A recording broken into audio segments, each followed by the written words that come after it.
हाँ जी, नमस्कार। एक बार फिर से आप सभी का स्वागत करता हूं आपके अपने ही यूट्यूब चैनल नर्सिंग अड्डा में। यहाँ पे काफ़ी विद्यार्थियों को जीएनएम का कोर्स मिला है, काफ़ी विद्यार्थियों को एएनएम का कोर्स मिला और काफ़ी को फार्मेसी मिला है और काफ़ी को OT, lab, anaesthesia tech, radiology, orthopaedic, ophthalmic etcetera जैसे कोर्सेज मिले हैं।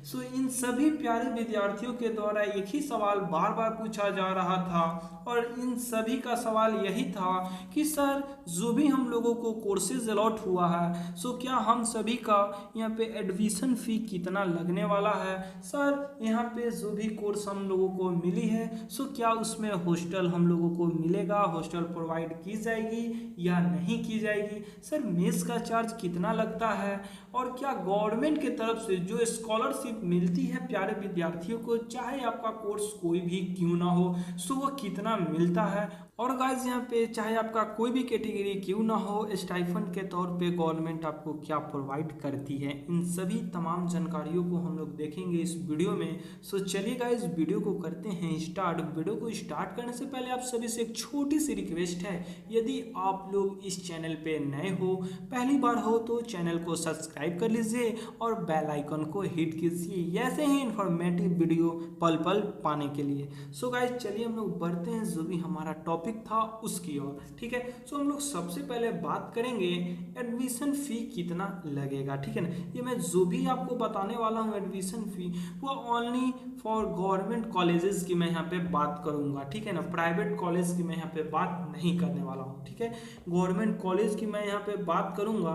तो जो भी विद्यार्थी, जैसा कि मैं प्रीवियस वीडियो में भी आप सभी को बता रखा था कि जीएनएम, एएनएम, लैबटेक, फार्मेसी एक्सेट्रा जो भी कोर्सेज आते हैं डीसीसी के अंतर्गत, ठीक है ना, उन सभी का एडमिशन फी कितना लगेगा गवर्नमेंट कॉलेज में। डियर स्टूडेंट, अगर मैं एडमिशन फी की बात करूं तो जीएनएम कोर्स के लिए जो भी आपका यहाँ पे फी आपसे लिया जाएगा, वो 9 से 10,000 अप्रॉक्स आपका यहाँ पे फी लगने वाली है। ठीक है, और अगर मैं एएनएम कोर्स की बात करूं तो एएनएम कोर्स के लिए जो आपसे फी ली जाएगी, उसका यहाँ पे 6 से 7,000 रुपया आपसे लिया जा सकता है एएनएम कोर्स के लिए बच्चों। ठीक है, ये सब जो भी यहाँ पे एडमिशन फ़ी है वो ओनली फॉर गवर्नमेंट कॉलेजेस की मैं एडमिशन फ़ी आपसे बता रहा हूँ। ठीक है, फिर अगर एक्सेट्रा जो भी इसमें कोर्सेज आते हैं उन सभी की अगर मैं बात करूँ तो उन सभी जैसे लैबटेक, यहाँ पे ओटी हो गया, ऑप्थाल्मिक हो गया, ठीक है, रेडियोलॉजी हो गया, इन सभी कोर्सों की अगर मैं बात करूं तो इन सभी कोर्सों के लिए यहाँ पे आपसे ज़्यादा अमाउंट पे नहीं करवाई जाती है गवर्नमेंट कॉलेज में। मैक्सिमम 4 से 5,000 रुपया आपके जो भी यहाँ पे अदर कोर्सेज हैं उसकी यहाँ पे फ़ी चार्ज की जाती है बच्चों। ठीक है, फिर उसके बाद अगर मैं एक और जो कोर्स है फार्मेसी, ठीक है ना, अगर मैं इस कोर्स की बात करूं तो इसका भी 9 से 10,000 रुपया यहाँ पे चार्ज की जाती है। ठीक है ना, ये मैं बताया हूँ जो भी एडमिशन फ़ी है गाइस, ये गवर्नमेंट कॉलेज की मैं एडमिशन फ़ी आप सभी को बता रहा हूँ। ठीक है, मे बी एडमिशन फ़ी से रिलेटेड जो भी आपके मन में डाउट्स थी, मे बी वो क्लियर हो चुकी है। ठीक है, अब आइए इसके बाद हम लोग जानते हैं हॉस्टल मिलता है, किन कोर्स वाले को हॉस्टल मिलता है। अगर मैं जीएनएम, एएनएम, फार्मेसी, ये तीनों कोर्सों की अगर मैं बात करूं तो इन तीनों कोर्स वाले विद्यार्थियों को हॉस्टल मिलता है बच्चों। तो ये बहुत ही अच्छी बात है। बट अब आपके मन में ये आया होगा कि ये तीनों कोर्स वाले विद्यार्थियों को हॉस्टल के लिए फ़ी कितना पे करना होता है। आपको यहाँ पे 0 रुपया फ़ी पेमेंट करना होता है गाइस, यानी गवर्नमेंट आपसे हॉस्टल का कोई भी फ़ी चार्ज नहीं करती है। तो ये बहुत ही अच्छी यहाँ पे बात है। ठीक है, अब इसके बाद जो भी अदर कोर्सेज बच गए हैं, लैब, ओटी, ऑप्थाल्मिक, रेडियोलॉजी, इन सभी का भी कॉलेजेस प्रोवाइड होती है, लेकिन कई ऐसे कॉलेजेस हैं जहाँ इसकी सुविधा नहीं दी गई है। आप लोग ज़्यादा पैनिक होने की आप सभी को आवश्यकता नहीं है। तो बहुत जल्दी आप सभी को भी गवर्नमेंट हॉस्टल की फैसिलिटी प्रोवाइड करेगी। अगर जिन कॉलेज में हॉस्टल की फैसिलिटी नहीं मिलती है, आप सभी को रेंट पे रहना होगा गाइज। ठीक है ना, आप लोग ज़्यादा पैनिक ना हो, आप सभी के लिए भी इसकी तैयारी चल रही है अगर जिस कॉलेज में हॉस्टल की फैसिलिटी नहीं है। ठीक है ना।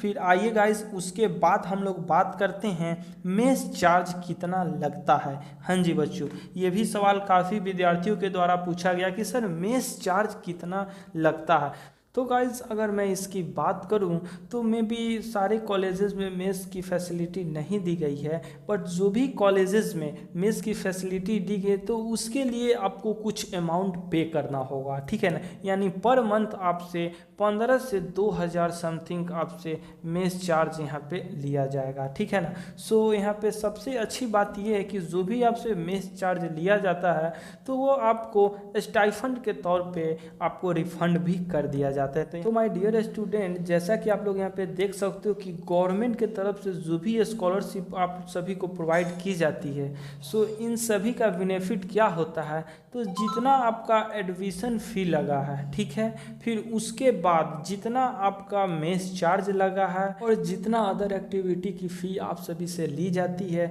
सो गवर्नमेंट क्या करती है, सो गवर्नमेंट आपको स्टाइफंड के रूप में यानी स्कॉलरशिप के रूप में आपके अकाउंट में उस अमाउंट को क्रेडिट करा दी जाती है। यानी ये बहुत ही अच्छी यहाँ पे बात रहती है गाइज आप सभी के लिए। यानी जो भी आपके एडमिशन मेस चार्ज जितने ये जितने भी अमाउंट है ये सभी अमाउंट आप सभी को मिल जाती है, ठीक है।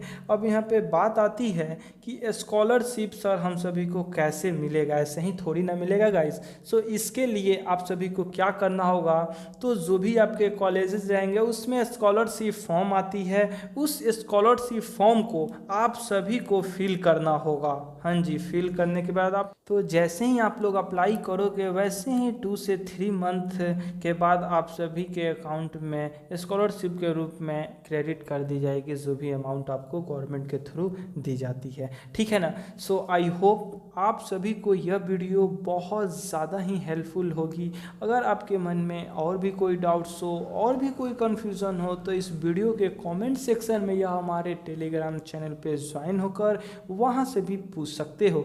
सो चलिए दोस्तों, मिलेंगे ऐसे इन्फॉर्मेटिव वीडियो के साथ एक नेक्स्ट वीडियो में। जब तक के लिए वंदे मातरम।